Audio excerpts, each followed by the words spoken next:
Ramadan peut avoir plusieurs bienfaits sur la santé lorsqu'il est observé de manière équilibrée et avec des pratiques alimentaires saines. C'est un mois très important chez nous, les musulmans, sur le plan religieux, mais également en matière de bonne hygiène de vie. Et là, quand je dis hygiène de vie, ça veut dire la nutrition, l'activité physique et le sommeil aussi qui est très important.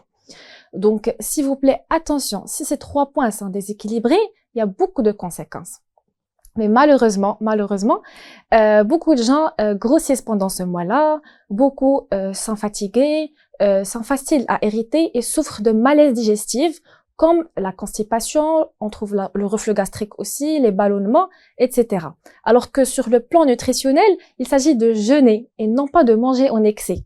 Sans oublier la qualité de repas qui sont trop gras, trop sucrés et pauvres en fibres et trop salés aussi. C'est pour cela il est important d'adopter un mode de vie sain afin de profiter pleinement de tous les bienfaits que je vais les citer tout de suite. Alors, par rapport aux bienfaits du jeûne, le jeûne contribue à la prévention des maladies chroniques par plusieurs mécanismes physiologiques, comme la régulation de la glycémie. Il favorise l'homéostasie glucidique et diminue le risque de développement de diabète de type 2, premièrement. Deuxièmement, la réduction de l'inflammation aussi et la modulation du profil lipidique. Sans oublier une diminution du stress oxydatif, ce qui protège nos cellules et cela réduit les risques de maladies à long terme, comme les maladies cardiovasculaires par exemple.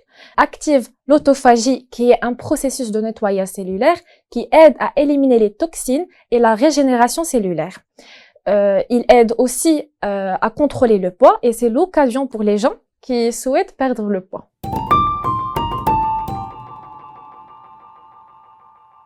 Pour les diabétiques de type 1, non. Et les diabétiques de type 2, bien contrôlés sous ADO, oui. Sinon, s'il est mal équilibré, bien sûr que non. Et puis, c'est le médecin traitant qui décide, selon l'hémoglobine glyquée du patient, le traitement et d'autres constantes.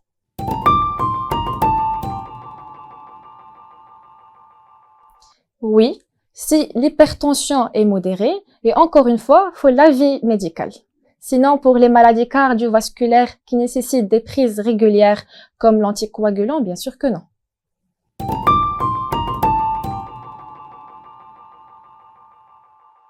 Oui et non, selon l'état de santé de la mère et du bébé.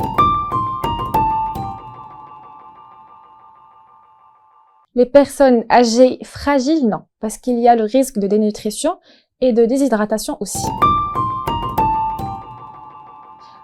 Tout dépend de quelle pathologie exactement et de son grade. Si c'est de l'ulcère actif ou maladie de Crohn, en poussée, non.